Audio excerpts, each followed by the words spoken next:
I'm George Elman. I'm an associate professor in architecture at Ball State University. I met with Joe Jarzin, who ended up being the project manager on the Pocket Park for Keep Indianapolis Beautiful, and simply went to them in the fall and said, you know, we'd like to work with you guys. We'd like to do some design build. And right away, Joe said, well, we've got a Pocket Park coming up in Meridian Park, and we'd love for you guys to do the play structure. Well, this project, the main two aspects that were really unique were that they had to build their designs and they had to, you might say, get their designs approved by this neighborhood association. Yeah, our first experience as a group on site was, of course, to visit the site of the park, which was just an empty lot at that point, and then also to get a tour led by sort of neighborhood leader, you might say, Joyce Moore. When you're looking into a project, especially if we are able to visit the site for a project that we're doing, you definitely want to go out there and see what it's like, see what you're dealing with, what it kind of the lay of the land is, and how the footing is and everything. You can look at a site on a sheet of paper, a syllabus, and say, okay, it's going to be really cool, like this is our proposed site. We've done it for 4 years. We've had sites out in the middle of nowhere that we go and visit and we say, okay, this is cool, but it was unique in the fact that something was going to be built there within the next 4 months. You're building somebody's dreams, really. I mean, that's why somebody comes to you and says, I'd like you to do this, is because something's lacking in their environment, which usually means in their life, in a sense. So we were able to kind of get a good feel for what it was going to be like and what kind of space we had, and get a good idea of that, and then we're really able to get a feel for the neighborhood as well. You had not only very pristine and well-maintained, beautiful arts and crafts homes, but you also had boarded up homes that had been abandoned and were just sitting empty. It was a pretty remarkable mix that I think had a big impact on the students as far as, you know, that critical first question of who am I designing for? Because if you looked at the homes immediately surrounding the park, it might give you one idea about the neighborhood, but as you branch out, you see this very wide range. And so the first day, I think, was down there was kind of exciting. We were really kind of starting to see, okay, this is where we're going to be designing. These are the people that we're designing for. That was the first time we really met up with the neighborhood association.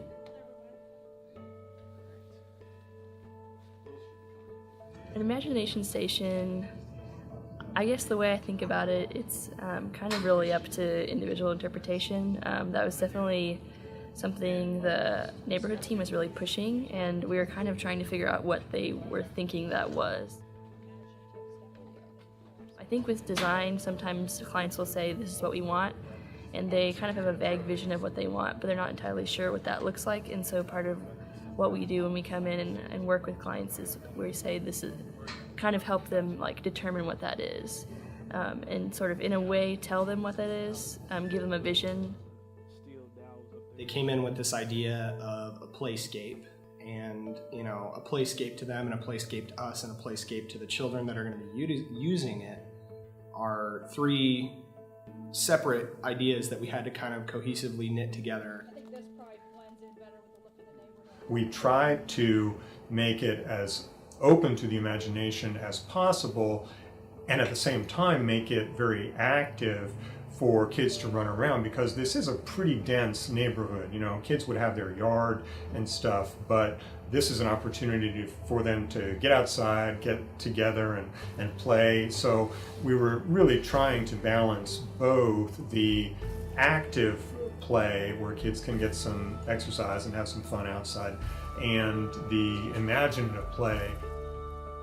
I think they really want to push kind of kids' creativity beyond just the normal swinging on swings and going on slides and really the physical, but they wanted to bring in the really creative elements to kind of expand the kids' minds as they play.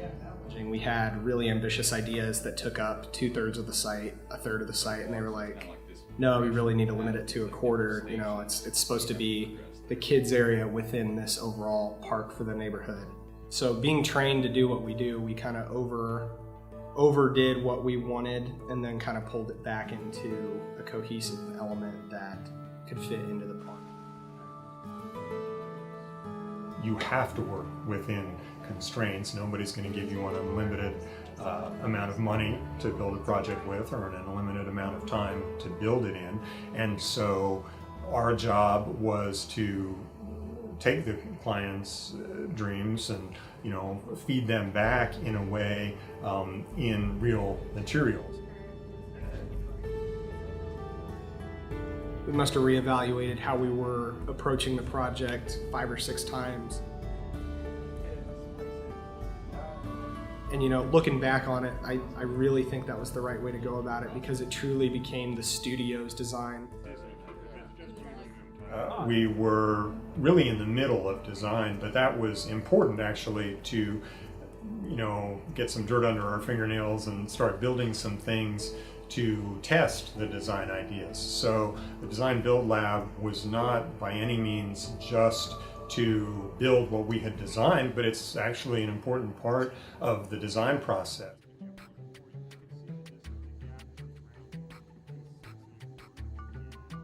Letting that construction, that hands-on experience kind of feed into the design process and develop the design based on their hands-on work with the materials, which is really critical and is typically left out of the design process in the studio. The Design Build Lab really creates a unique space to be able to go in with a team, and we can like leave materials there, and there's like extra space to put things together. There's just like a lot more room and a lot more flexibility, and also you don't have like everybody coming in and out. A lot of tools and resources at our fingertips, which is really cool. Design Build Lab is a dedicated shop with all the critical tools, the table saw, the chop saw, even have welding equipment and things where whole classes can go in, and that's exactly what we did, go in as a class and work together on design prototypes and then construction of those design ideas.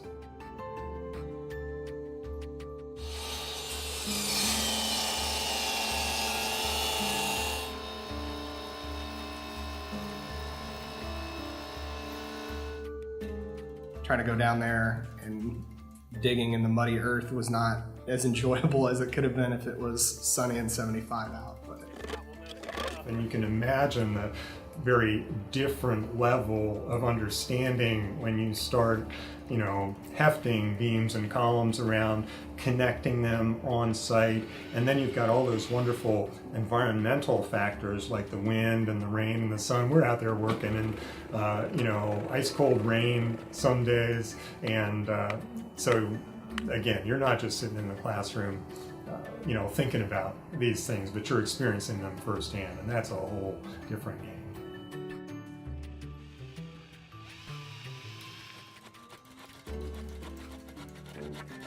Being able to see and help instruct other people on like, hey, this is how we do this properly. The tips and tricks that you don't necessarily know when you draw it really come through when you go down to build it. You know, you can't get the post perfectly squared off with the other 3 exactly however many inches apart you have it in your drawing because of what's in the soil and where you pour the concrete, just numerous things that affect how you've drawn it to how it comes out in real life. This one needs to go way right. Oh, like right there. I guess I would describe my team as probably a lot of fun. We've all kind of been together since day one for the most part, since freshman year. That's something that's really cool about the architecture program, is that we kind of start off together and we grow, and it was really cool to be able to do a project like this, working in a team setting for our final semester. We all kind of bring something different to the table, have different talents as far as just how we design and how we think about things, or how we go about producing actual things to show people, or just how we think. And so I think we each brought a lot of different things to the table that was, I think, really great for this project. It was great for the students to be part of that and to work through the design process and to help the neighborhood build their dreams. But it works both ways too, and the students wouldn't typically get the opportunity to build their dreams.